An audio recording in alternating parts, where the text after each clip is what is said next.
je dois dire. J'ai oublié d'enregistrer, alors ça commence maintenant. Oui. OK. Oui.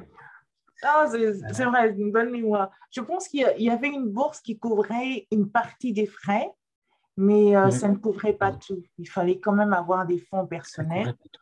pour tous les billets d'avion. D'abord, il fallait un billet d'avion pour aller à Paris, pour les 2 semaines de séminaire, puis un billet d'avion pour aller dans les pays choisis, et encore le logement, la nourriture, surtout le logement. La nourriture, ça allait encore, mais le logement.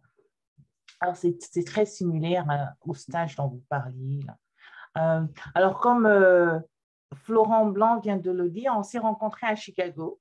Ce qui est intéressant, et j'aime bien le répéter à tout le monde, on s'est rencontrés à Chicago, et puis la deuxième fois qu'on s'est vus, c'était à Paris.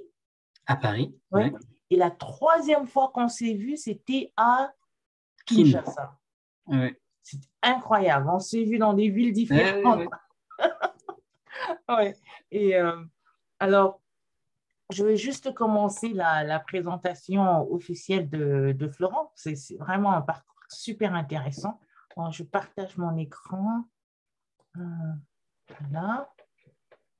Et alors, Florent Blanc est professeur affilié de sciences politiques et directeur du programme de recherche et de formation négociateur de l'Europe à l'Institut de recherche et d'enseignement sur la négociation IRENE.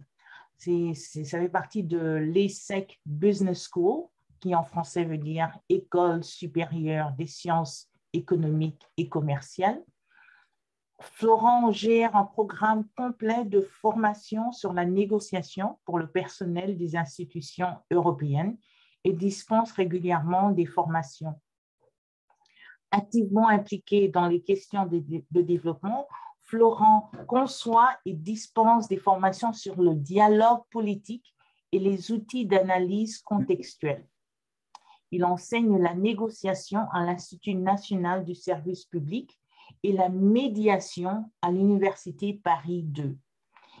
Florent est titulaire d'un doctorat en relations internationales de Northwestern University et un doctorat de sciences politiques de Sciences Po Paris, l'Université Sciences Po Paris. Ses recherches ont porté sur le contre-terrorisme et le mouvement dissident après le 11 septembre. Alors, sans plus attendre, je laisse la place à Florent, parce qu'on avait hâte de t'écouter. Ça fait plusieurs mois qu'on voulait absolument pouvoir t'avoir ici dans le programme de mentorat de Kamwinga. Florent. Merci beaucoup, Kamwinga. Merci pour cette explication. Et je vais essayer de faire le lien très rapidement avec les activités que vous menez. On devait tenir cet échange le 11 septembre. Et alors, pour moi, tout aurait été facile. Je vous aurais dit, ma vie a changé le 11 septembre. Et ensuite, je vous déroulais tout ce que j'avais fait, parce que la chance de ma vie, d'une certaine manière, ça a été ces attentats du 11 septembre qui m'ont permis de surfer une vague. Voilà, tout simplement. J'ai fait des études avant mon doctorat, quand j'avais une vingtaine d'années, sur les mouvements terroristes. Et le 11 septembre a mis en lumière ces travaux et m'a permis de rentrer à Sciences Po Paris, qui est une école très sélective, et puis ensuite d'être sélectionné pour faire un doctorat, et puis d'avoir une bourse Fulbright pour partir aux États-Unis. Mais l'histoire derrière et celle qui nous rapproche, ce n'est pas le sujet sur lequel j'ai pu travailler, c'est la chance d'avoir des gens qui vont vous accompagner, et c'est ce que fait une bourse. Une bourse d'études, c'est pour soutenir les gens qui en ont besoin sur des critères sociaux, sur des critères de ressources. Et puis c'est aussi, selon les organismes qui dispensent ces aides financières, d'accompagner un étudiant prometteur et de l'aider justement à passer des caps, parce que parfois on n'a pas tous des familles qui ont les capitaux sociaux ou les capitaux financiers pour soutenir des longues études. Et l'histoire que vous racontiez en introduction, c'est vraiment celle-ci, celle d'un effort d'éducation personnelle qui est long, qui est coûteux, qui demande des sacrifices qui vous oblige à choisir d'année en année de continuer à faire ce qui vous anime plutôt que de prendre un travail pour aller au plus rapidement dans la vie active, vous insérer et développer des projets personnels, familiaux ou autres. Dans mon histoire, il y a un ensemble de gens, et c'est vrai que parfois je n'y pense pas ou j'ai oublié de dire merci parfois. Des gens qui ont cru dans ce que je pouvais faire, des gens qui ont cru dans ce que je pouvais apporter à la société. Mais je crois que tout au long d'un parcours, quand on a cette chance-là, il y a un devoir de service public. Je pense que c'est ça. Je pense que si demain vous devenez médecin, et c'est ce que je vous souhaite, et c'est ce que vous allez devenir, il y a dans les choix d'enseignement, que ce soit de la médecine ou dans de la science politique, le choix d'un engagement.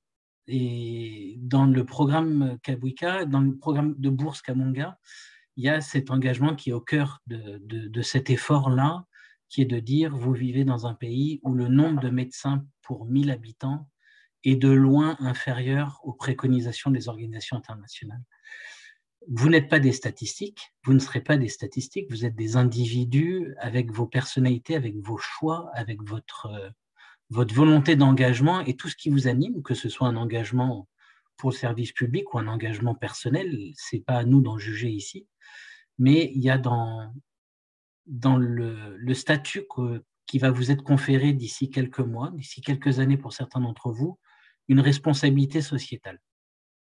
Un choix à faire. Quand on est médecin, de toute façon, on est au service des gens. Quand on est docteur en sciences politiques, un petit peu moins. On n'a pas une fonction cruciale pour la société, pas autant que la vôtre. Mais la question, c'est ce qu'on fait de la chance qui nous est donnée. Et je pense que c'est ça un petit peu la question, peut-être qui peut nous réunir ce soir. Quand j'ai obtenu mon doctorat, ça n'intéressait personne. Il y a des docteurs en sciences politiques tous les jours qui sortent de l'université. La question, c'est qu'est-ce qu'on apporte à la société? Est-ce que ces recherches contribuent à l'améliorer? Est-ce que les recherches qu'on mène contribuent à s'enrichir? Et parfois, la question qui se pose pour certains docteurs, c'est à quoi je sers et quelle est ma place? Et moi, je suis sorti de l'université après, j'avais 32 ans, donc j'avais passé quand même 30 ans de ma vie à l'école. L'école, c'était un milieu que je connaissais beaucoup, dans lequel j'étais très à l'aise, mais la vie à l'extérieur de l'école me faisait extrêmement peur parce que je ne savais pas quelle place j'allais y trouver et le rôle que je pouvais jouer. Et ça m'a pris quelques années. Je suis sorti de l'université avec 2 doctorats et une grande question, comment je vis avec ces diplômes-là quand la société ne m'a pas attendu et quand il n'y a pas de place qui m'est réservée. Et j'ai travaillé directement après ce doctorat. J'avais un choix, on m'a proposé de travailler dans une ONG pour un salaire qui était très inférieur à ce qui me semblait être un salaire correct, avec un projet de société, d'accompagnement et de lutte pour la défense des droits sur lesquels j'avais travaillé pendant tout mon doctorat. Et puis, pour les yeux d'une Bretonne, je suis rentré en France en faisant le choix de suivre la personne qui faisait battre mon cœur, en me disant je trouverai toujours quelque chose. Et j'ai trouvé un métier et une fonction quelques semaines après mon retour en France. Je travaillais dans une petite ONG dans laquelle j'ai géré les programmes de développement en Afrique de l'Ouest. C'est-à-dire que j'ai fait du travail de débutant pendant une année. Et puis ensuite, j'ai commencé à diriger des programmes et on a travaillé sur le partage de ressources pédagogiques avec le ministère de l'Éducation nationale du Mali dans un but d'accompagner le retour à la paix. On était en 2013, donc un an après le coup d'État et l'invasion du nord du Mali par des troupes indépendantistes et djihadistes. Et on travaillait sur la façon dont les enfants des familles et des tribus déplacées du nord s'intégraient dans les écoles au sud, principalement autour de la région de Bamako, avec des programmes qu'on avait testés en France, puis en Colombie, et puis aussi au Rwanda. Des programmes qui permettaient, grâce à l'éducation, de refaire du lien social, de la cohésion, de travailler sur la lutte contre le harcèlement scolaire et puis les haines entre tribus et entre ethnies. Et l'enjeu, c'était et c'est un peu ça le doctorat, c'est de savoir transmettre la connaissance, pas de l'accaparer, mais toujours d'être un transmetteur. Et vous allez avoir pour rôle très rapidement, j'imagine, l'accueil des prochains médecins. très rapidement dans vos prochaines fonctions, vous allez voir arriver les gens qui seront assis sur les bancs d'université sur lesquels vous êtes aujourd'hui. Et le rôle d'un médecin, je pense, d'avoir la chance de pousser ses études jusqu'à leur maximum, c'est de savoir retransmettre aux autres et d'accompagner justement le développement des autres. De s'enorgueillir d'être quelqu'un qui va mettre le pied à l'étrier à d'autres personnes, qui va leur permettre de faire des choix d'engagement, et ça sera à vous d'avoir une éthique d'une certaine manière sur les conseils que vous prodiguerez et puis l'accueil que vous ferez aux autres, comme celui que j'espère qu'on vous fera dans quelques mois, quand vous allez circuler dans les différentes régions, dans les différents centres hospitaliers. Cette expérience, en fait, moi, j'étais spécialiste des États-Unis. J'ai passé 15 ans de ma vie à travailler sur le terrorisme et le contre-terrorisme aux États-Unis. C'était ma spécialité, c'était la nature de tous les rêves que j'ai faits pendant 15 ans. Je me réveillais en ayant écrit des notes sur mon bras entre deux sommeils. J'écrivais la même idée sur laquelle j'ai travaillé pendant trop d'années. Et je me disais, qu'est-ce que je peux faire après de ma vie? Et en fait, ce qui m'a animé, c'était d'être un vecteur de connexion. Voilà, je pense que la manière dont j'ai rencontré Kamwika, j'avais cette fonction-là, de connecter un programme de soutien aux étudiants avec des étudiants, d'accompagner les travaux qu'ils faisaient. Je me rappelle de l'article sur lequel travaillait Kamwika, je me rappelle des photos, je me rappelle de l'ensemble des travaux que ces étudiants ont menés avec un petit peu d'envie, comme toujours, parce qu'ils vivaient des choses extraordinaires. Et à chaque étape, il y a ce devoir de transmission, d'accompagnement qui fait qu'on est ravis de retrouver ces étudiants, ces compatriotes, ces coreligionnaires, des gens avec qui on a partagé un bout de vie. Et c'est ce qui m'a amené aussi à Kinshasa, quand j'ai retrouvé Kamwika la dernière fois, autour d'une bière dont le nom m'échappe. Quelles sont les bières qu'on boit à Kinshasa? Je me rappelle qu'il faudrait demander aux étudiants. Ok. Bon, il y en a plusieurs actuellement. Je ne sais pas si à l'époque, il y en avait déjà. Non. En fait, c'était marquant parce que c'était une bière qu'on trouvait dans des récits de journalistes qui ont décrit le conflit au Rwanda. Et dans ces ouvrages-là, ils parlaient toujours d'une bière qu'on boit au Rwanda, que j'ai retrouvée à Kinshasa. Allez, les noms des bières, tu vas en Vous connaître. vous rappelez de la couleur de l'étiquette? La couleur peut-être. Non, je ne me rappelle plus, mais c'était une des deux grandes marques qu'on trouvait très facilement. Bah, le nom de la bière, c'est pas si grave que ça, mais ce que j'ai retrouvé quand je suis venu à Kinshasa pour former les énarques. Les énarques parmi lesquels il y avait des médecins.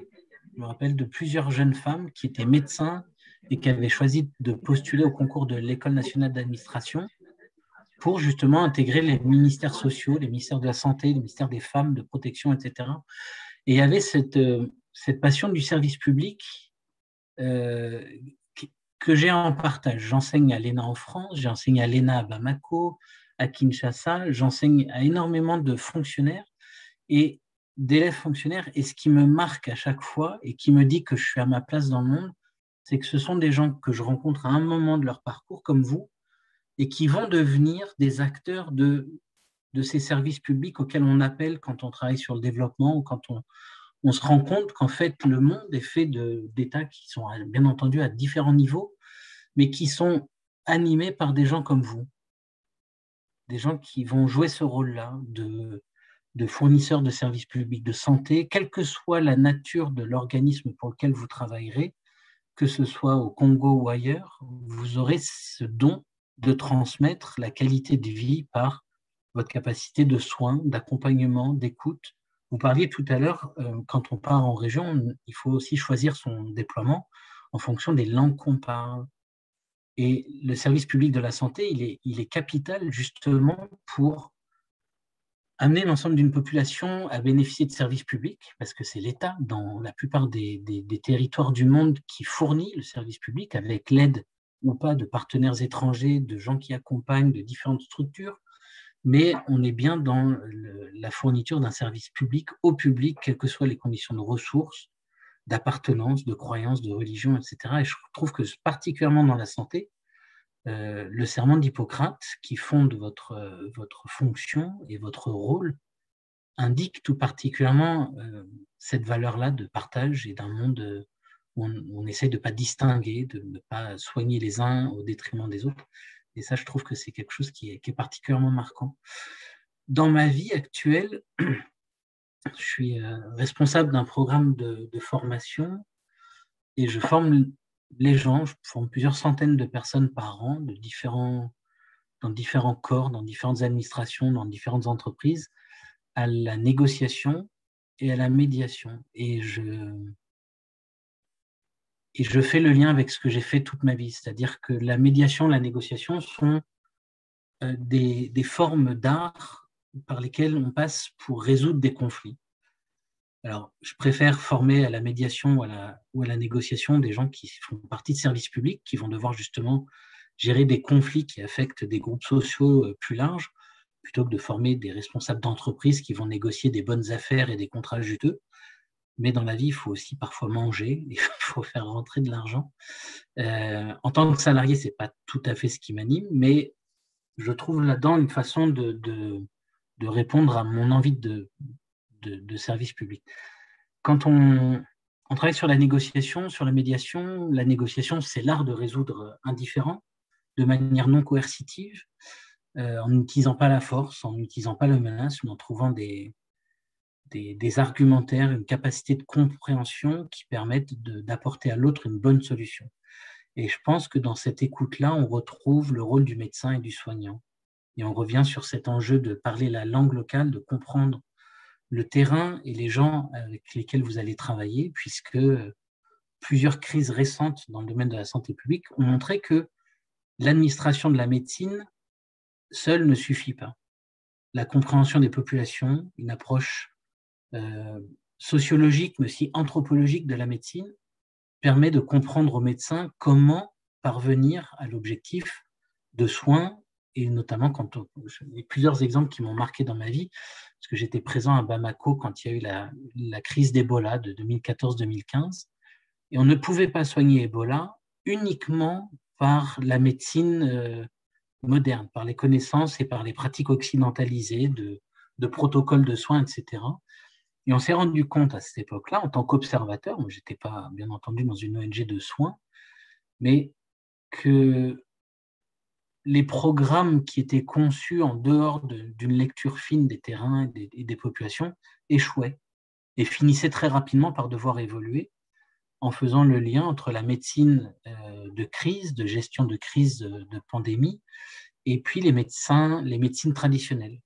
Les tradithérapeutes, en Afrique de l'Ouest, on appelait ça les tradithérapeutes, ce sont des gens qui pratiquent une médecine ancestrale et pour qui les pratiques n'étaient peut-être pas au niveau de ce qu'il fallait faire à l'époque, et ça c'est mon regard avec des pincettes, de ce qu'il fallait faire en termes de traitement d'une épidémie ou d'une pandémie à cette échelle-là, mais dont le lien et la connexion étaient essentiels pour que les traitements arrivent aux populations.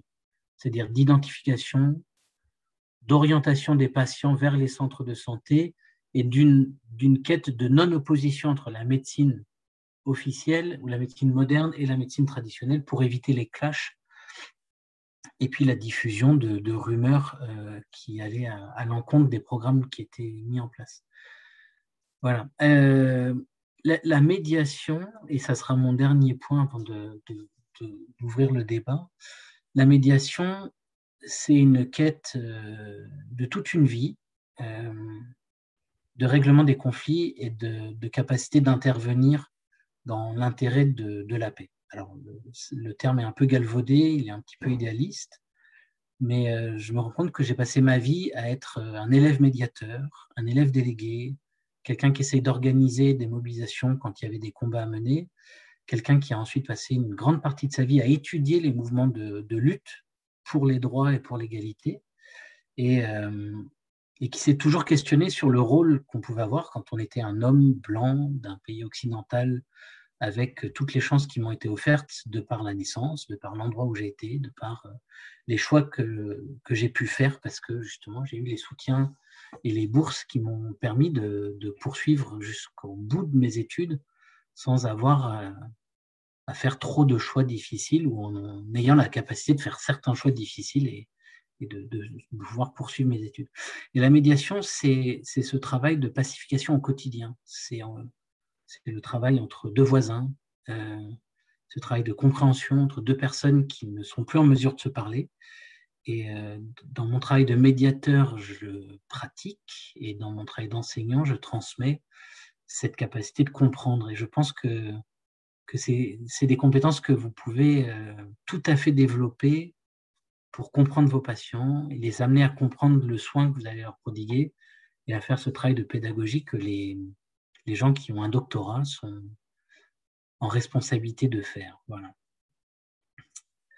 C'est un petit peu confus, mais je suis ravi d'être là avec vous, de répondre à des questions. Il y a peut-être des pans de cette histoire-là qui vous semblent obscurs ou questionnables. Et si vous avez des questions, je suis ravi d'y répondre. Merci énormément, Florent. C'est quelque chose, le parcours que tu as fait. Et en fait, tu as effleuré, et je suis sûre qu'il y avait plusieurs détails à ajouter au parcours.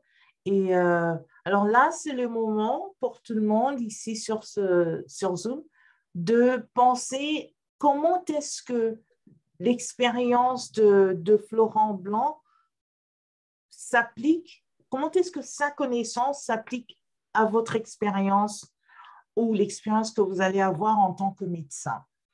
La médiation, il a parlé brièvement de ce qui s'est passé avec l'épidémie d'Ebola au Mali. Alors, voir comment est-ce que ça s'applique pour vous et poser autant de questions que vous voulez pour l'instant, avec le temps qu'il a. Il y a un truc sur lequel je voulais vous guider. Votre vie, elle est faite de rencontres. Et dans la vie de chacun d'entre vous, il y a des rencontres qui vont vous permettre de prendre une branche, un embranchement que vous n'aviez pas prévu. Ça peut être une rencontre, ça peut être un moment, ça va être un patient que vous avez rencontré, ça va être un cas que vous allez traiter qui va vous guider en tant que médecin, qui va vous hanter peut-être pendant un moment sur lequel vous allez passer une partie de votre vie ou de votre année à réfléchir et à consacrer l'ensemble des connaissances que vous aurez emmagasinées. Dans la vie de chacun d'entre nous, on peut noter les influences. Vous allez savoir me répondre très rapidement quelles sont les personnes qui vous ont amené jusqu'ici, à en être à ce stade de vos études, à avoir la capacité de faire ces choix-là. Et je pense que s'il y a quelque chose qu'on se doit en tant qu'être humain, c'est d'être reconnaissant des chances qui nous ont été offertes, de l'impact des rencontres que vous avez pu faire. Et je pense que la meilleure façon d'honorer ces chances qu'on obtient, à quelque niveau que ce soit, c'est de les transmettre à d'autres. C'est d'être pour d'autres le mentor que vous aurez voulu rencontrer et de permettre justement de donner encore plus d'élan à ce que vous allez achever, le succès qui va être le vôtre, pour ouvrir la voie à tant d'autres qui attendent derrière vous et qui n'ont besoin que d'un petit coup de pouce, que d'une orientation, que d'un conseil pour devenir et se révéler le potentiel qu'ils peuvent être. Voilà.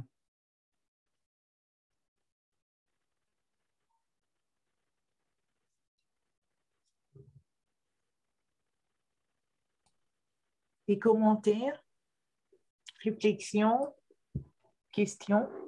Ngimbi?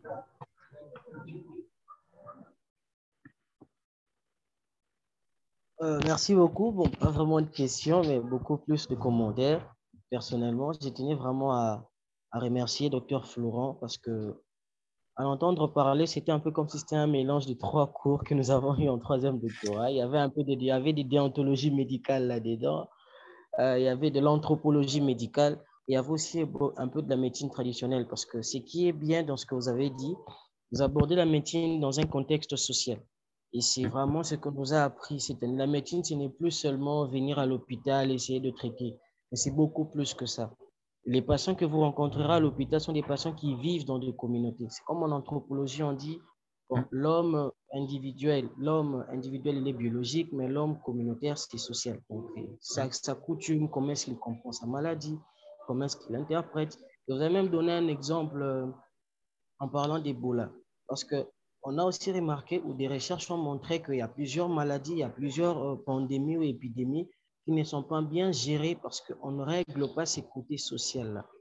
Parce qu'on s'occupe beaucoup plus à soigner le patient alors qu'il faudrait déjà comprendre comment est-ce que la maladie est vécue dans la communauté, pourquoi est-ce que la maladie n'est pas totalement éradiquée, qu'est-ce qui se passe exactement. Et sincèrement, ça fait du bien d'entendre encore ça. Parfois, on s'est dit en médecine, on a tendance à beaucoup plus se focaliser sur le volet traitement. On s'est dit, c'est ça un médecin. Donc, vous venez à l'hôpital, vous soignez, vous découpez, c'est bon. Alors qu'un médecin, il est même celui qui est capable de réparer un couple qui se brise parce que le mari vient avec un problème d'impuissance sexuelle. Donc, au-delà du problème d'impuissance sexuelle, il parvient à recoller le couple. Et ça, c'est vraiment fantastique. Moi, personnellement, je n'ai pas de questions, mais je tenais vraiment à vous remercier. Merci beaucoup. Mais merci, Steve, de cette remarque. Et vous avez tout à fait raison. Le médecin, vous allez être des membres essentiels aux communautés dans lesquelles vous serez implantés. Le médecin, le chef traditionnel sont des notables, sont des personnes clés sans lesquelles une société va avoir du mal à tenir. Une société dans laquelle il n'y a personne qui répare les corps, dans laquelle il n'y a personne qui guide, ou dans laquelle les gouvernances de la santé ou du politique sont sans équilibre, va être une société déséquilibrée qui va souffrir et qui va générer des maux. Ce qu'il y a de formidable, je trouve, dans ce que vous dites, c'est qu'il y a toute cette réflexion qui est née, alors moi je l'ai vue après Ebola, mais elle a dû naître bien avant, sur d'autres grandes pandémies, sur d'autres grandes maladies, sur des famines, etc. C'est que l'apport d'un service ne peut se faire correctement que dans la lecture et la compréhension de son impact. Et tous les grands conseils qui ont été prodigués dans la lutte contre les pandémies, s'ils ne sont pas ancrés dans la réalité, échouent. Et je vous donne juste un exemple, mais qui est une histoire qui aujourd'hui fait sourire. Quand il y a eu des grandes famines dans les années 80, l'aide alimentaire qui était envoyée, c'était le cas de la Somalie à l'époque et de l'Éthiopie. C'était une aide alimentaire que les populations qui recevaient cette aide ne pouvaient pas consommer. C'était des produits alimentaires qui n'étaient pas consommés traditionnellement par les communautés qui recevaient l'aide. Et donc, cette aide ne servait à rien. Elle ne servait pas à traiter la faim et à aider à nourrir des enfants qui étaient trop chétifs et qui décédaient parce qu'elle n'était pas calibrée. Et dans ce travail de calibrage, d'anthropologisation du traitement de la médecine, il y a bien entendu ce devoir d'écoute. Et il y a un médecin qui me racontait il y a quelques années, il y a deux types de médecins. Il parlait d'un médecin en France où les médecins il y a un numerus clausus, donc il n'y en a pas suffisamment, il y en a beaucoup par rapport à ce que vous connaissez, mais pas suffisamment pour apporter de la médecine à tout le monde, et surtout dans les zones les plus reculées des régions de France. Il y a deux types de médecins. Il y a celui qui voit 100 patients ou 200 patients par jour, qui va collecter 200 fois le salaire que chaque patient lui verse, mais ces patients-là, il va les voir que quelques minutes. Et on s'est rendu compte qu'il y avait un autre type de médecin qui ne recevait que 10 patients par jour et qui allait leur consacrer à chacun 30 minutes, 45 minutes. Le médecin qui les recevait beaucoup plus longuement, il fait la même chose. Il regarde le corps, il voit les symptômes, il apporte par la prescription un remède, etc. Et il envoie le patient. Avec la même prescription, le même traitement médicamenteux, les mêmes actes médicinaux, on a chez le médecin qui prend le temps de l'écoute un taux de non-retour du patient qui est extrêmement élevé. On vous voit une fois, une demi-heure, et le patient ne revient pas. Celui qui a vu son médecin que 2 minutes, il a l'impression qu'on ne l'a pas écouté, et comme on ne l'a pas écouté, son mal n'a pas été traité. Parce que la solution, elle est trop rapide. C'est-à-dire que c'est la même chose, mais ce qu'il y a de faramineux dans la médecine, tel que cet exemple le racontait, bien entendu, je ne suis pas médecin, mais c'était que si vous prenez le temps d'écouter, pourquoi ce n'est pas uniquement l'impuissance sexuelle, comme vous en parliez, Steve, c'est la conséquence que ça a pour le couple. Ce n'est pas uniquement le fait d'avoir une érection ou de ne pas avoir une érection, c'est justement qu'est-ce que ça produit sur le couple, comment rapprocher deux êtres humains, comment travailler sur des sentiments, alors que franchement, vos études de médecine, vous explique certainement le rôle des émotions et des sentiments, mais c'est pas vous n'êtes pas psychanalyste, vous n'êtes pas psychiatre, c'est pas votre fonction première et c'est pas ce qu'on vous demande.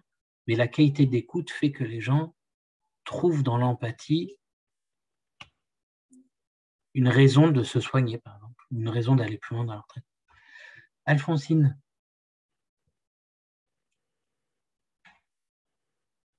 Dites-nous tout. Votre micro est coupé.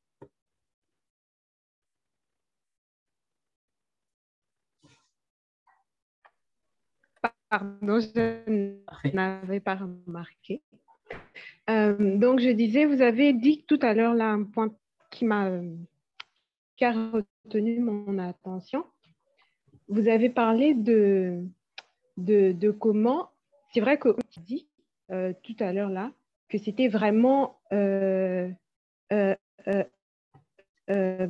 nous demandait à nous, médecins cliniciens, pratiquants de la médecine moderne, d'établir justement ce contact-là avec les patients, aller chercher dans leur communauté les solutions, leur apporter les solutions dont ils ont vraiment besoin et pas juste essayer d'appliquer tout ce que nous avons reçu en fac de médecine et tout ça. Mais personnellement, en faisant les stages, j'ai remarqué que nous, jeunes médecins, nous qui sortons fraîchement de la faculté de médecine, avec notre regard actuel sur la société congolaise et tout ça, on se retrouve comme face à un conflit. C'est-à-dire, on veut appliquer la bonne médecine, les bonnes méthodes, c'est-à-dire prendre le temps avec le patient, aller chercher dans sa communauté, aller chercher des solutions comme ça. Mais en même temps, on trouve dans notre milieu, dans notre lieu de travail des médecins, eux, qui sont déjà rodés à un autre système. Ils sont très mécanisés, très automatisés. On voit le patient pendant 10 minutes et quand toi, tu tardes, c'est sur toi que, voilà, c'est toi qui auras des problèmes. Donc, j'ai vu ça plusieurs fois en stage et je me suis dit, on se retrouve au milieu de ce conflit-là et comment on va s'en sortir? Parce qu'on veut bien faire les choses. En même temps, on trouve des aînés qui ont une autre façon de faire, je ne sais pas. Est-ce qu'il faut leur tourner le dos? Est-ce qu'il faut essayer de leur réapprendre la médecine qu'ils ont appris? Parce qu'on apprend tout ça, mais on a l'impression qu'eux, ils sont juste passés à d'autres méthodes. Est-ce qu'il faut... On se retrouve en plein milieu de ce conflit-là et c'est très difficile, c'est très compliqué parfois. En tout cas, ça, c'est vraiment, avec les petits stages que j'ai fait par-ci, par-là, c'est tout ça le conflit. Et quand vous essayez de faire comme il faut faire, vous avez des reproches de toutes parts, parfois même de la direction et tout ça. Enfin, ça, c'est une expérience, voilà. Alphonsine, ce que vous décrivez... Comment vous gérez ça? Mais ce que vous décrivez, c'est... on pourrait utiliser deux termes. C'est l'exercice de réalité. C'est-à-dire que vous avez appris les meilleures pratiques, vous avez appris les dernières connaissances et vous allez connaître la frustration qui est celle du fait que quand vous passez dans le réel, les conditions requises pour qu'une expérience se passe le mieux possible sont rarement réunies. Et la frustration, c'est ce qu'on va appeler en sociologie la socialisation. Vous allez apprendre à pratiquer le métier de médecin au Congo avec des données d'exercice qui sont différentes de celles de conditions de laboratoire. Malheureusement, pour tout le monde vit la même chose. Et c'est le passage en fait du statut d'étudiant où vous emmagasinez, vous allez pratiquer, vous allez réfléchir, vous développez votre sens critique.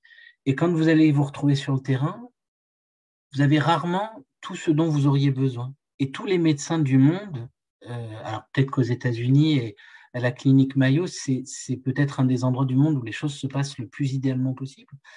Mais tous les médecins du monde ont à faire face à du matériel qui n'est pas là, des lits qui ne sont pas disponibles, des conditions qui ne sont pas idéales. Et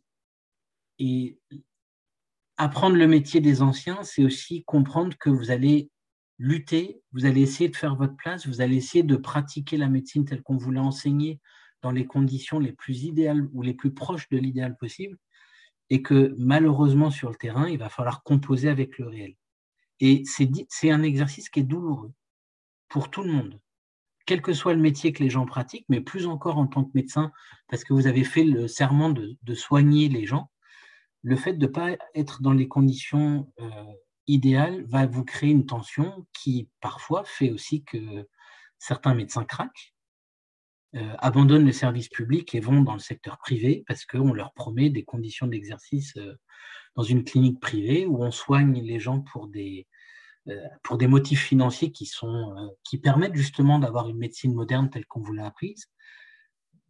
Et ça, c'est le choix éthique que vous aurez tous à faire. Un choix éthique ou un choix personnel, plutôt. On ne va pas mettre de jugement de valeur derrière, mais il y a des gens qui ont une mission, des médecins qui ont cette vocation d'aller dans les régions, d'être le seul médecin à la ronde et d'être la personne vers laquelle les gens vont se tourner parce que vous êtes à la tête d'un savoir qui permet de sauver des vies et d'améliorer le sort des populations.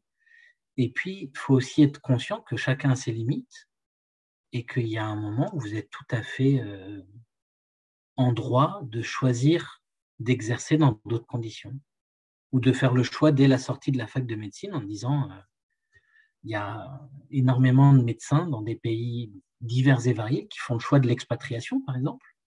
Et là, on parle d'un phénomène mondial qui est la fuite des cerveaux, la fuite des gens éduqués. J'étais au Maroc il y a quelques mois et on me disait les gens qu'on forme, que l'éducation nationale du Maroc et le ministère de l'enseignement supérieur forment au Maroc, dès qu'ils ont une possibilité de partir au Canada ou en France, ils partent. Mais l'État a payé leur scolarité. Et donc, la fuite d'un cerveau éduqué, c'est quasi irremplaçable. Un médecin congolais qui part travailler ailleurs, c'est un médecin qui n'est pas au Congo. Quand un docteur en sciences politiques français part étudier ou travaille ailleurs, le gouvernement français ne fait pas un esclandre international en disant oh non, un docteur en sciences politiques est parti travailler aux États-Unis. On en a suffisamment pour ne pas souffrir d'un manque. Mais pour les médecins, c'est très différent. Cette socialisation, pour reprendre votre question, Alphonsine, c'est de rester proche de votre idéal parce que vous êtes porteuse des bonnes pratiques ou des pratiques les plus récentes. Et puis les anciens qui ont fait leur chemin, qui ont fait leur adaptation réelle, ils vont vous aider aussi à ne pas trop craquer. Et quand on vous dit, ben oui, nous on passe 5 minutes et toi tu as envie de passer 30 minutes, ils vont vous rappeler que vous avez un devoir de soigner non pas un patient, mais 100 patients dans une salle d'attente et que vous allez devoir faire un équilibre entre traiter un cas en profondeur et avoir le sentiment d'avoir accompli quelque chose, d'avoir fourni ce service de la médecine, et puis le devoir aussi de traiter un nombre de patients parce que vous ne serez jamais assez nombreux pour traiter tous les patients qu'il y a au Congo. Donc, vous allez devoir apprendre à faire un pas de côté. L'autre partie de ma réponse, elle est celle-ci. Dans le traitement de la médecine et dans le rapport entre le médecin, son environnement, l'environnement du patient et les acteurs de la santé publique, il y a ce qu'on appelle, c'est ce mot un peu barbare que Kabouika a utilisé, un dialogue de politique publique. Un dialogue de politique publique, c'est le fait que les acteurs d'une même politique échangent entre eux sur la manière de concevoir la meilleure politique publique de santé possible dans le cas qui vous préoccupe. C'est-à-dire, envoyer un médecin dans une zone où vous ne serez pas assez nombreux doit être l'objet d'une réflexion, par exemple avec les leaders locaux, avec les médecins traditionnels, avec les gens qui vont accompagner le médecin dans l'organisation de la santé publique. Ça peut être l'administration d'un hôpital, les aides-soignants, les infirmiers, les infirmières, toute la chaîne médicale pour qu'avec des ressources qui sont forcément toujours trop limitées, vous puissiez délivrer les meilleures réponses face aux questions et aux enjeux du territoire. Et c'est là-dedans que le médecin il est plus isolé. C'est-à-dire qu'on ne vous reprochera pas d'avoir passé 7 minutes au lieu de 5, mais vous allez travailler peut-être un peu plus en profondeur. Vous aurez l'occasion dans votre vie, dans votre carrière, de dire ce qu'on fait là, on doit pouvoir l'améliorer. Mais seul, je ne peux rien faire. Et on ne peut jamais rien faire tout seul. On peut être une personnalité charismatique, il y en a beaucoup dans le monde de la médecine, mais derrière ces médecins charismatiques, il y a toujours des équipes entières qui se mobilisent. Il n'y a jamais de héros solitaires ou de héroïnes. Il y a bien entendu des gens avec des cerveaux extrêmement bien faits qui permettent de repousser les limites de la médecine, mais c'est toujours un travail d'équipe. Si vous n'avez pas des aides-soignants, si vous n'avez pas un staff administratif qui fait le travail de triage, si vous n'avez pas toute une chaîne de traitement de la santé publique qui respecte les mêmes critères de nettoyage des mains ou de consignes de sécurité, vous aurez beau être un médecin génial, si les aides-soignants ne se protègent pas lors d'une épidémie d'Ebola, par exemple, ou ne font pas les gestes de sécurité et de protection pour eux-mêmes, ils vont s'infecter et la maladie qu'ils vont subir va gréver en fait toute la chaîne. Donc, vous allez être forcément dans un dialogue et votre rôle de médecin, ça sera aussi d'accompagner des réflexions avec un ensemble de personnel hospitalier, avec des gens qui vont pouvoir accompagner les patients à l'extérieur de l'hôpital, les guider vers vous, et puis aider aussi à la mise en place de traitements pour lesquels vous allez être un maillon de la chaîne, mais tant d'autres vont devoir venir après vous. Donc cette frustration-là, Alphonsine, je vous la souhaite, parce que si vous la ressentez, cette frustration, c'est que vous allez identifier des choses que vous voudriez changer. Et cette volonté-là, gardez-la, parce que vous allez trouver des combats là-dedans à mener. Comment amener des populations qui ne parlent pas la langue, des populations qui ne sont pas forcément à un statut d'égalité avec l'ethnie ou la tribu dominante. Dans le quartier où j'habite en France, les problématiques de santé sont différentes, bien entendu, mais on a un problème d'illettrisme. Les gens qui font les traitements des yeux, je vois que plusieurs d'entre nous, après des longues études, sommes dotés de lunettes, et c'est bien qu'on ait la chance d'avoir des lunettes, mais le test, par exemple, pour la vue, il est basé sur le fait de maîtriser l'alphabet.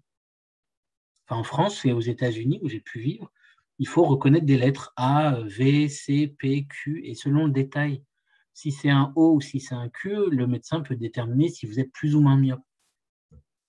La question qui se pose dans mon quartier, quand j'ai fait le test, c'est des images. Il n'y a pas de lettres. Et donc, j'ai demandé à l'ophtalmo, pourquoi vous utilisez des animaux plutôt que les lettres? Il dit, parce que monsieur, ici, il y a beaucoup plus de gens qui ne maîtrisent pas l'alphabet que dans d'autres quartiers. Et donc, la médecine a dû s'adapter à son contexte. Et là, on parle d'un détail. Au lieu de mettre des lettres, on met des petits dessins. Mais bien souvent, et c'est là où l'écoute, elle est importante, pour que quelqu'un parle de sa maladie ou parle de sa douleur ou parle de douleur intime, poser la question ne suffira pas. Il va falloir que vous posiez un protocole d'entretien qui va vous permettre justement de mettre la personne en confiance, de la faire parler dans le respect de son confort, dans le respect de son confort culturel, et peut-être que parfois, on n'est pas la bonne personne. On est un homme, il s'agit d'un mal de femme, ou alors il s'agit d'un mal de l'enfant, et on est un vieux monsieur, et peut-être que la personnalité du médecin va permettre justement de parler d'un mal qui affecte un patient, ou au contraire, rendre l'expression des premiers signes d'un diagnostic plus compliqué. Bon, bref, soyez frustrés et changez le monde. Je suis sûr que vous ferez partie des gens qui changent le monde. Daniel. Merci pour tout ça, pour votre exposé de tout à l'heure et pour vos réponses. Et j'ai remarqué, enfin, j'ai observé comment vous répondez.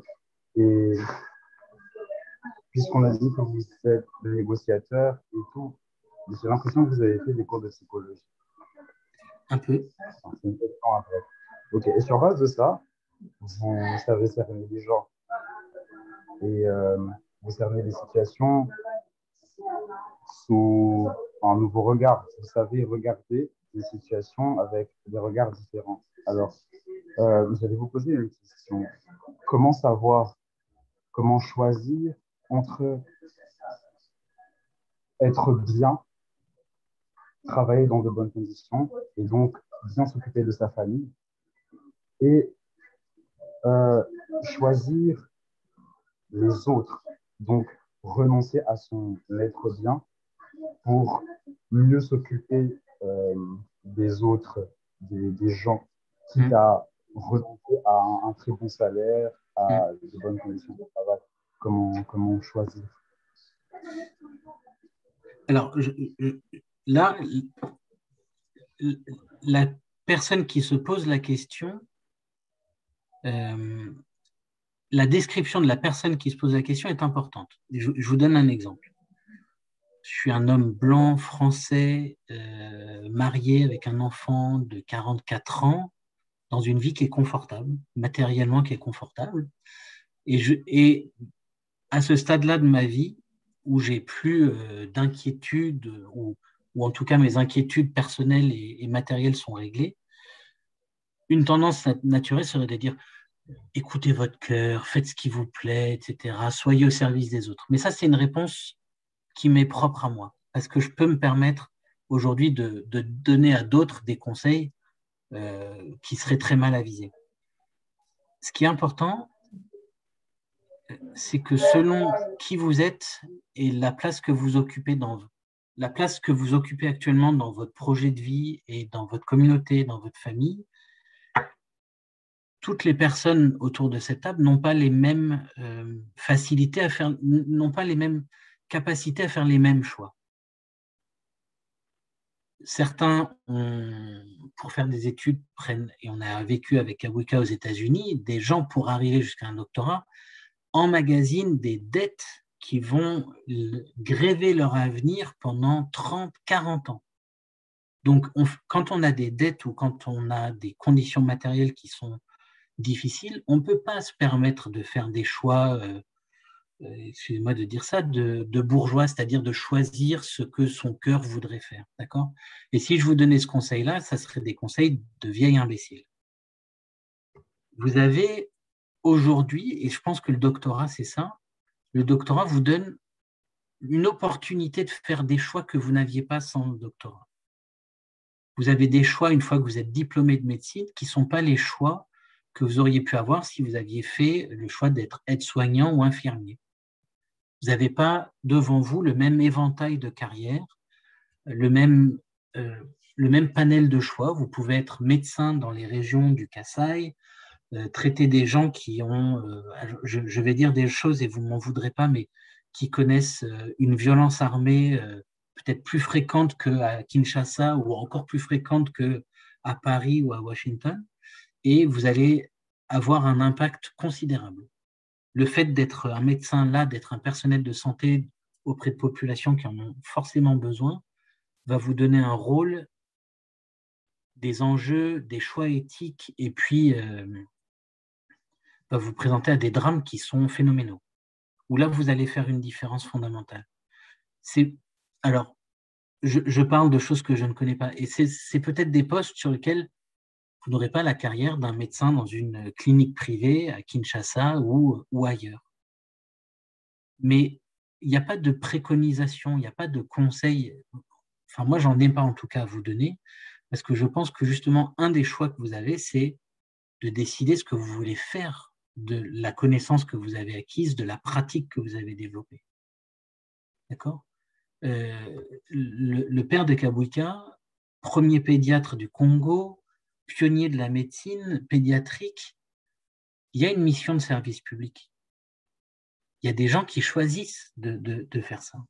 Et il y en a beaucoup d'autres qui légitimement font un autre choix, qui peuvent être des très bons pédiatres, soigner des enfants, être dans des pays où on manque de médecins et décider qu'il est aussi important pour eux parce que ils sont issus d'une famille qui a fait des sacrifices pour les emmener là où ils sont, qu'aujourd'hui, leur mission à eux, c'est de monter une clinique privée, de dispenser leur savoir de médecine, mais pas forcément d'être aux confins des régions, sur des lignes de front, dans des traitements de pandémie, parce qu'ils n'ont pas cette fibre-là au fond d'eux, ou alors qu'ils ont une fibre entrepreneuriale et que le développement d'une clinique privée répond à leurs aspirations et à ce qu'ils sont capables de faire.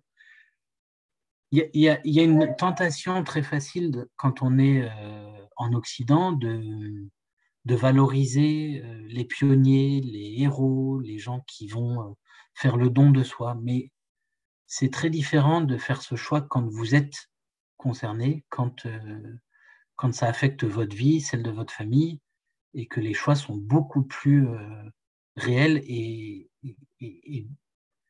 vont faire une différence fondamentale pour vous. Voilà. Donc Daniel, je suis désolé, je ne vous donne pas de réponse, mais je pense que le choix il vous appartient et qu'il n'y en a pas un qui est meilleur que l'autre, il n'y en a pas un qui est moins bon que l'autre. Vous serez de toute façon médecin. Que vous soyez médecin, faire de la chirurgie esthétique pour faire grossir ou diminuer des parties du corps, si c'est la médecine que vous voulez faire, ben vous resterez médecin. Et si vous décidez d'être médecin obstétrique, gynécologue, pédiatre dans des zones où il n'y a pas de médecin obstétrique et pas de pédiatre, eh ben vous serez médecin aussi. Et la valeur de votre travail, c'est vous qui en déciderez en fait. Et ce que vous espérez en tirer en échange, c'est vous qui fixerez vos choix en fonction de ce que vous voulez en tirer. Mais c'est certainement pas à quelqu'un qui n'est pas à votre place de vous indiquer s'il y a un choix qui a plus de valeur que l'un que l'autre. Je voulais juste vérifier, Malweki, est-ce que c'est plutôt connaître les différentes options qui existent? Comme ça, tu peux choisir. Est-ce que c'est ça que tu cherches à savoir? Non, en fait, j'étais en conflit entre le côté éthique et l'autre côté. Je ne sais pas comment l'appeler. Et sur base de sa réponse à lui, j'ai compris que, en fait, l'éthique n'est pas là pour nous mettre des bâtons dans les roues, pour nous rendre la tâche difficile, en fait. L'éthique, ça nous oriente pour faire un bon choix, certes, mais qu'il fallait aussi tenir compte des paramètres en jeu. Et ça, je ne le cernais pas encore. Et quand il a dit, on ne peut pas se permettre de faire des choix de choix, ça m'est venu comme ça. Donc, j'ai compris. Et vous avez plutôt répondu à ma préoccupation. Merci. Merci beaucoup, Daniel. Mon autre question, c'était, j'ai remarqué que vous avez plus travaillé dans des ONG, alors que pour moi, j'ai 2-3 amis qui ont fait Sciences Po. Et quand on parle, j'ai plus l'impression que c'est des gens qui peuvent travailler dans le gouvernement, dans la politique, enfin, le nom l'indique. Donc, je m'attendais à ce que vous nous dites que vous avez travaillé dans des cabinets de ministres, par exemple, ou que vous avez été député, quelque chose du genre en tout cas. Je m'attendais plus à un truc par rapport avec le gouvernement, mais finalement, non. Eh ben, non. En fait, j'ai eu, tout au long de ma vie, j'ai rencontré des gens qui faisaient des choses formidables. Kabouika, tant d'autres, des professeurs, des étudiants. Et j'ai souvent eu l'impression d'avoir une position à l'extérieur, mais d'avoir observé énormément de gens. J'ai observé des gens dans le secteur privé, j'ai observé des gens dans le secteur public, j'ai accompagné différentes initiatives, j'ai contribué à énormément de choses, mais mon parcours à moi, je suis assez en accord avec moi-même aujourd'hui, il est d'accompagner à des moments donnés et de ne pas être tout le temps dans quelque chose, parce que c'est dans cette interconnexion de différents mondes que j'arrive à coller des morceaux, à comprendre le monde qui m'entoure. Donc, j'ai travaillé sur des projets de développement. J'ai créé des mécanismes institutionnels pour que l'Union européenne et des États africains puissent coopérer et créer des dialogues. J'ai été consultant, j'ai été conseiller de négociateur, mais j'ai jamais été une seule chose à la fois pendant très longtemps. Et ça me va bien. C'est parfois un regret. J'aimerais bien être pas ministre, j'aurais bien aimé être député, j'aurais bien aimé être avocat, j'aurais bien aimé être psychologue, j'aurais bien aimé être plein de choses. Et en fait, je crois que dans la vie, on a le droit aussi des fois d'être plein de choses. Certains sont faits pour être des spécialistes extrêmement poussés, et certains d'entre vous le seront, si ce n'est tous. Et puis d'autres sont cet inconfort de vie qui fait qu'on n'est jamais stable d'une certaine manière, mais qu'on peut le faire. Et c'est ces rencontres-là pour moi, quand on parlait de la valeur et des choix, Daniel, quand vous me posiez cette question-là, dans ma carrière à moi, c'est cet accompagnement-là qui me donne la valeur de mon métier, de ma fonction, quelle que soit l'organisation pour laquelle je le fais. C'est pas très stable, c'est pas très stabilisant, mais ça donne du sens à mes valeurs et je suis assez content de là où je me trouve aujourd'hui. Voilà. Je le dis pas très souvent, j'ai du mal à me l'avouer, mais voilà. Ça me permet d'être très content de vous rencontrer, par exemple. Et la toute dernière question qui trotte dans ma tête depuis que vous avez commencé, c'est combien de langues vous parlez? Eh bien, j'en parle que deux. Je parle français et anglais. Et si je recherchais dans mon téléphone, j'ai quelques trucs, en fait. Quand je suis venu voir Kabwika à Keene, il y a 2-3 trucs qui m'ont sauvé dans la vie. Et un des trucs qui m'a sauvé, c'est d'apprendre dans chacune des langues des pays dans lesquels je travaille une phrase rigolote. Et alors, cette phrase rigolote, quand on a ma couleur de peau et qu'on est à Kinshasa, par exemple, histoire de se sentir à l'aise quand on rencontre une première fois un taxi, que Kabwika me dit attention avec ta couleur de peau, tu sais, voilà. C'est de savoir dire en langue locale, mais tu m'as pris pour un touriste.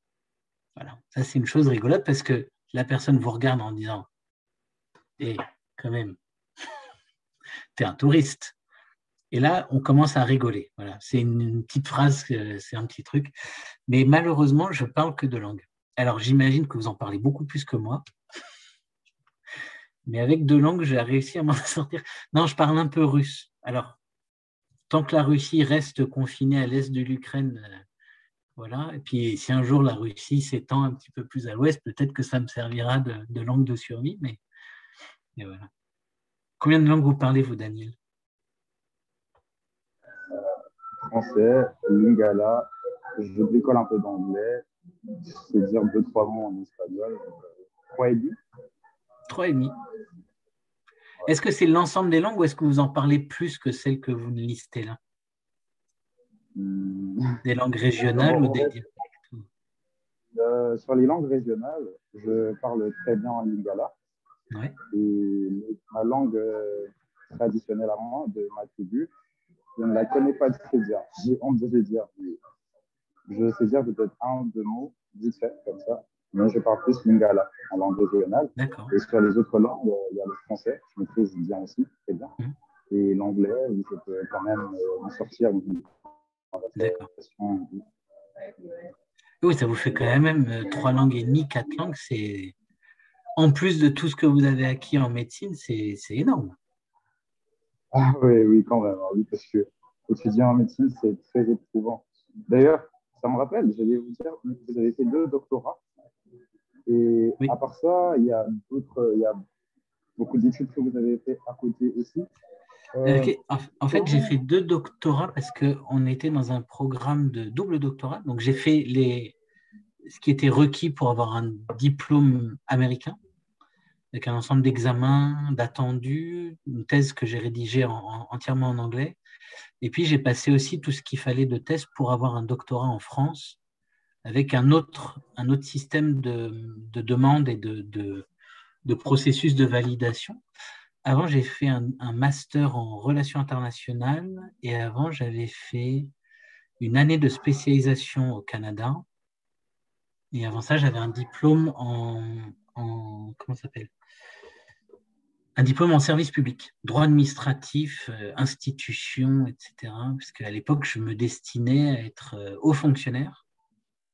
Et puis, à l'âge de 22 ans, je me suis dit, ah non, je ne veux pas être fonctionnaire, quelle horreur d'être fonctionnaire, je veux pouvoir faire mes choix. Et cet embranchement-là, puisque c'est de ça dont on parlait, il est coûteux. Parce que quand on ne s'insère pas dans un cursus et dans une vie qui vous emmène quelque part, c'est-à-dire quand on ne prend pas un espèce de couloir avec une vie un peu tracée, il faut inventer à chaque tournant sa propre vie. Et c'est-à-dire qu'il faut se faire confiance. Mais je vous dis juste ça, pendant très très longtemps, cette liberté-là, elle a été extrêmement coûteuse parce que faire un concours et devenir haut fonctionnaire, ça vous permet, à l'âge de 25 ans, de savoir exactement où est-ce que vous allez vous retrouver à 65, c'est-à-dire vous allez avoir progressé, vos revenus augmentent, votre niveau de vie augmente, votre responsabilité, c'est-à-dire c'est des voies un peu plus tracées. Quand on choisit de faire un doctorat et ensuite de dessiner sa vie à chaque nouveau poste, eh ben, ça demande de faire des choix, ça demande de savoir ce qu'on veut et savoir ce qu'on ne veut pas. Et ça c'est parfois un peu angoissant, quoi. Voilà. Ça demande d'avoir beaucoup de courage, en fait. Malweki, une seconde, je voulais vérifier deux choses. Un, combien de temps, parce que là, c'est way past the hour. Je voulais savoir combien de temps Florent avait toujours avec nous, si c'était possible, parce que je sais qu'il son temps est limité. Et je sais aussi que Nzambi avait une question. Mais d'abord, Et oui, Florent. moi j'ai encore un petit peu de temps. Après, je vais aller faire manger ma fille. Mais Alphonsine levait la main gentiment depuis tout à l'heure. Je suis ravi de prendre ta question. Oui, oui, je rapport à la préoccupation de Daniel. Et dans la suite, quand vous avez parlé, j'ai cru avoir quand même des éléments de ma réponse, mais je vais la poser quand même. Peut-être que vous allez nuancer autrement. On vous entend plus. Vous m'entendez? Oui. Oui, voilà. J'ai remarqué que vous êtes comme vous avez... Ah, on n'entend plus. C'est l'Internet qui est... Quelquefois, Nzambi, si tu éteins ta caméra, ça peut aider pour la connexion. Ah oui. Ah ouais, on l'a perdu, là, la connexion. On l'a perdu. Alors, je sais qu'il y a... C'est déjà un petit miracle de pouvoir tous se parler comme ça. Hein. Exactement. Il y a Falanga, Kangamila, Ilunga, si vous avez des questions aussi, des remarques. Sinon, Gimbi, Malweki. J'ai une question. Bonjour d'abord, je vous ai trouvé en cours, Bonjour. heureusement. Vous avez dit dans votre exposé que vous avez travaillé au Mali. La question, c'est, vous avez parlé du début du travail, mais à la fin de votre travail, vous avez eu le sentiment d'avoir accompli ce que vous vous êtes fixé comme objectif, ou bien c'était résolu de moitié, ou pas résolu du coup. Et après ça, C'est une maintenant, bonne vous question. travaillez dans quoi déjà? Alors aujourd'hui, je suis professeur de négociation.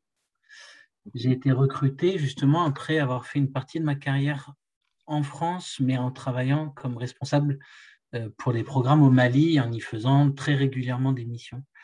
La question, alors ça c'est une question qui me hante, c'est est-ce que le travail auquel j'ai contribué au Mali est quelque chose que je vois comme étant achevé ou un travail qui n'a pas porté ses fruits. Et la réponse, elle est forcément double. Le Mali continue de connaître une crise protéiforme et multiple, donc on ne peut pas vraiment dire que mon intervention a sauvé le Mali, et ça serait une prétention qui n'est pas la mienne. Par contre, ce dont je suis plutôt fier, c'est que l'enjeu de ma participation au Mali, c'était de trouver sur le terrain des relais locaux, des partenaires qui seraient capables justement de poursuivre le travail et de le prendre à bras-le-corps et de le mener eux-mêmes. Et ça, par la chance des rencontres, le travail qu'on avait commencé ensemble d'adaptation et de déploiement par le biais d'un partenaire local et du ministère de l'Éducation nationale a porté des fruits qui sont allés au-delà de toute espérance. Pas parce que moi j'y étais, parce que le travail était fait par les partenaires, mais ils ont réussi à démultiplier l'impact du projet initial et à en faire une vraie réalité de terrain. Mais l'apprentissage que j'en tire, et je vais reprendre les mots des amis maliens qui sont parfois des mots très policé, mais quand on fait face à des gens qui ne sont pas des amis maliens, voilà ce qu'il racontait. Ne croyez pas que vous allez continuer à apporter la lumière à l'Afrique.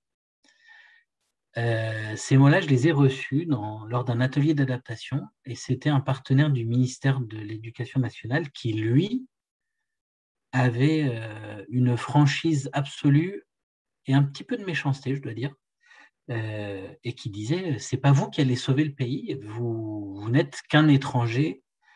Et de ces propos-là qui m'ont longtemps empêché de dormir, j'en tire la leçon suivante. C'est-à-dire qu'on ne peut pas tout faire et surtout on ne peut pas piloter un changement en arrivant de manière ponctuelle dans un pays qu'on connaît mal. Et là, on reparle de cette capacité à connaître le terrain dans lequel vous intervenez. Parce que bien entendu, vous êtes porteur, quand vous arrivez de Kinshasa et que vous allez dans une région qui vous est peu familière, vous allez être détenteur de capitaux que les gens vont vous envier d'une certaine manière. Vous serez des médecins, où que vous soyez dans le pays ou ailleurs, vous serez médecin et vous apportez justement cette connaissance. Mais la question, c'est qu'on ne peut pas faire des changements tout seul. Vous allez pouvoir soigner les corps, vous allez pouvoir soigner les êtres, mais si vous comprenez mal le terrain, si vous n'avez pas un rapport avec l'hôpital dans lequel vous êtes inscrit, votre action, elle ne va pas être aussi puissante. Et c'est dans l'articulation, dans le partenariat et dans la capacité à comprendre les gens avec qui vous allez intervenir que vous allez pouvoir livrer une partie de votre savoir et laisser à d'autres le soin de poursuivre l'œuvre. C'est-à-dire que vous allez faire votre travail de médecin et puis il va y avoir tout un corps médical et paramédical autour de vous, toute une communauté qui va accompagner ce que vous allez faire. Et c'est un petit peu cette leçon-là que j'ai tirée du Mali. J'ai eu une contribution qui est modeste, qui n'avait pas ambition de tout changer, mais le fait que cette contribution elle ait permis à d'autres de la reprendre et de la démultiplier me rend aujourd'hui très heureux d'avoir trouvé ces partenaires-là. Et de savoir que ce n'est pas moi qui ai fait le boulot, mais que c'est bien eux qui sont à la base de tout ce qui s'est passé de beau après et que ça n'avait pas vocation à être autrement. Ouais. Et puis, il y a des choses qu'on a tentées au Mali et qui ont échoué. On avait commencé des projets qui, par faute de financement, par faute de ressources locales, n'ont pas donné lieu. Un des projets, c'est une vieille discussion qu'on avait avec Kabwinka, c'était de mettre en place une bibliothèque électronique. Un truc très simple.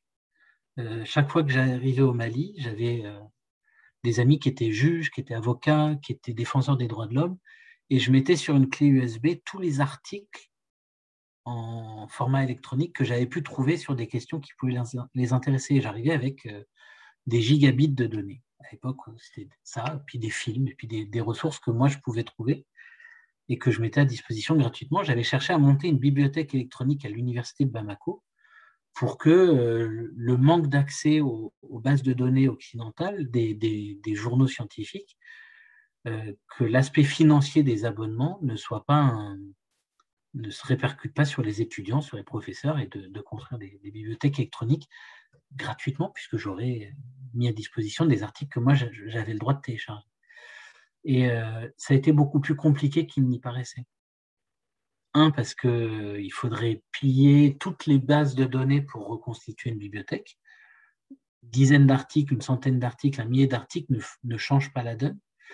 Deuxièmement, parce que des données électroniques, si elles ne sont pas consultables et cherchables, ne servent à rien. Si elles sont sur un disque dur, ça ne sert à rien. Et puis parce qu'il fallait un changement d'échelle et puis il fallait casser le copyright. Si vous voulez aujourd'hui consulter un journal de l'Académie américaine de médecine, il faut que vous soyez connecté par une université chez vous qui a souscrit un abonnement qui est extrêmement cher à une base de données internationale et que vous ayez non seulement accès à Internet, non seulement accès à ça, pour pouvoir télécharger. Ce qui est complètement absurde dans le sens du développement des compétences et des travaux politiques publics. Et ça, j'avais essayé de mobiliser, c'était un grand échec, j'ai essayé de mobiliser l'UNESCO à l'époque pour montrer un acte de résistance comme ça. C'est finalement un hacker russe qui a réussi l'entreprise. Il a réussi il y a quelques années, alors je n'ai pas le nom de son truc, il avait créé un site qui était en fait un aspirateur à articles et il recréait une bibliothèque un peu comme celle d'Alexandrie, c'est-à-dire un centre un peu à la Wikipédia, mais pour les articles scientifiques. qui permettait à tous les citoyens du monde d'accéder gratuitement aux connaissances que les scientifiques couchent sur le papier. Voilà. Et donc, c'est un petit peu l'exemple que seul on ne peut pas faire grand-chose et qu'il faut passer par des collectifs. Voilà. Je sais, Gimby a une question aussi, mais la petite à la fin, il faut vraiment que Florence s'en occupe aussi. Et là, on a fait pratiquement 30 minutes en plus. Steve, dites-nous. Ouais. Et en plus, Camille est là. Mais... La question, elle est juste simple. Comment on fait pour accéder à cette bibliothèque? Je vais essayer de la retrouver. Vous pouvez vous douter que comme toute personne qui casse des copyrights, cette personne, elle a été immédiatement, je pense, je vais essayer de retrouver l'histoire, taxée de pirate, parce que quand on casse un copyright, on prive un auteur de son revenu ou de son... Plus précisément, on prive un journal scientifique de ses revenus. Les auteurs des articles scientifiques ne touchent jamais un centime, ne touchent jamais un euro, un dollar. Vous êtes payé par une institution souvent publique qui vous demande de publier. Quand vous publiez, vous donnez l'article à un journal scientifique qui le publie en échange d'un abonnement. Donc, il y a des grandes boîtes dans le monde comme Elsevier qui sont des systèmes d'abonnement qui réclament aux États des dizaines de millions d'euros par an pour permettre aux universités d'accéder à leurs publications. Et donc, l'État paye les chercheurs pour écrire, et les chercheurs, quand ils veulent consulter le fruit de leur recherche ou de celle de leurs collègues, doivent passer par des abonnements. En France, c'est chaque année, Elsevier, par exemple, c'est une des boîtes que j'avais recherchées, 140 millions d'euros par an pour consulter des articles qui ont été écrits et mis à disposition gratuitement. Donc, c'est une forme de monopole que ce hacker russe a attaqué. Donc, je pense que son site a été attaqué, mis au ban, etc. Si je retrouve, oui, c'est ça. Si je retrouve cette histoire, je la ferai passer à Kabouka pour qu'elle vous la passe. Mais ce qui veut dire, et c'est un peu ce qui nous réunissait aujourd'hui, ce programme de mentorat, vous allez avoir, vous, cette responsabilité d'être des transmetteurs de connaissances. Moi, je l'ai. Mon rôle de professeur, ce n'est pas d'enseigner et de dire ce que les gens doivent savoir. Moi, je le conçois depuis mon passage aux États-Unis comme être quelqu'un qui est un transmetteur de connaissances. C'est-à-dire, ce n'est pas moi qui décide ce que vous devez savoir, mais c'est moi qui ai la responsabilité de vous indiquer où vous pouvez l'acquérir. Et je pense qu'aujourd'hui, un professeur, en tout cas dans les sciences sociales, ça doit être plutôt quelqu'un qui ouvre des portes, plutôt que quelqu'un qui dit voilà ce que moi je sais, c'est ce que vous devrez savoir, et pour l'examen, je contrôlerai votre capacité à régurgiter ce que je vous ai dit. Mais c'est intéressant parce que ça, vous aurez cette capacité à le faire. Sur vos ordinateurs, vous allez accumuler toute votre vie des connaissances. On a tous des mini-bibliothèques sur nos disques durs, et c'est ça qu'on peut facilement partager. Voilà. Alors, est-ce qu'on prend une dernière question? Une dernière question. Allez, une dernière question. Nzambi, bonsoir. Bonsoir. Et en fait, docteur Florent, je vous ai suivi depuis le début et je dis que vous êtes spécialiste en négociation et puis médiation. Donc, ça veut dire que votre rôle intervient quand il y a un conflit qui a été éclaté ou juste avant le conflit, enfin, quelques temps avant le conflit. Mais est-ce qu'il vous arrive dans votre domaine de penser à résoudre des futurs conflits bien avant qu'ils puissent éclater? Par exemple, je vais prendre le cas des traducteurs ici en RDC. On peut se dire, pour lutter contre ça, à la langue, on doit par exemple augmenter le niveau d'éducation de la population congolaise. Donc, du coup, je n'aurais pas besoin, en cas d'épidémie, par exemple, d'Ebola ou quoi, de recourir aux traducteurs pour me mettre en contact avec la population. Vu que la population aura déjà un niveau intellectuel assez élevé, elle va directement comprendre qu'elle doit aller vers un centre de santé au lieu de passer par les traducteurs. Est-ce que dans votre parcours, il vous arrive de prendre ces genres de décisions, de penser? Alors, moi je n'ai jamais été en position de prendre des décisions. J'ai été en position d'observateur, de témoin. Là, la question que vous posez, ce n'est pas celle de la négociation, c'est celle de la gouvernance. C'est-à-dire le moyen par lequel un gouvernement met en place une planification, si vous voulez, une planification stratégique en disant mon pays, dans 5 ans, dans 10 ans, dans 30 ans, voilà à quoi il doit ressembler. Et il y a des régimes qui ont été marqués par la planification, des régimes notamment socialistes ou communistes, les régimes d'après-guerre. Après chaque conflit, il y a une espèce de moment où il y a un gouvernement qui se pose en disant voilà ce qu'on veut reconstruire. Et notamment, ce qu'on veut reconstruire, c'est des systèmes de santé, des systèmes d'éducation, des systèmes de présence de l'État. Et là, il y a forcément un ensemble de candidats au poste de chef de gouvernement, de chef d'État, qui vont concourir en fait pour la présentation d'un projet qui va permettre de dresser le portrait d'un avenir meilleur, forcément meilleur, etc., avec des orientations en demandant aux électeurs de se positionner. La difficulté dans ce que vous posez comme question, c'est celle de l'urgence. C'est-à-dire que les meilleurs plans échouent sur l'autel de l'urgence. On voudrait que dans 30 ans, on n'ait plus besoin de tradithérapeutes parce qu'on aurait formé les tradithérapeutes à être des acteurs de la chaîne de santé. Et la question qui va se poser immédiatement après, c'est comment on finance cette politique publique. On voudrait qu'il y ait, on dit dans 30 ans, il faut qu'il y ait un hôpital pour chaque, je ne sais pas, 100 000 ou 200 000 ou 500 000 habitants et qu'il y ait un maillage du territoire avec des acteurs de santé qui soient formés, avec des formations reconnues par l'État, qui permettent de garantir un niveau minimal, etc. Et la question, c'est toujours celle de la capacité de planification d'un État.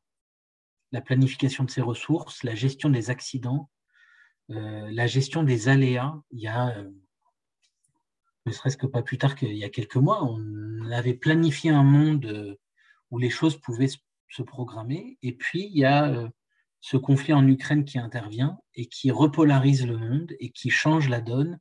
Et on ne parle plus de planification de ceci ou de cela. On dit il faut gérer la crise énergétique, il faut gérer l'inflation, il faut gérer la nécessité pour certains États de dire on est de tel camp ou de tel autre, ou alors de trouver une autre position.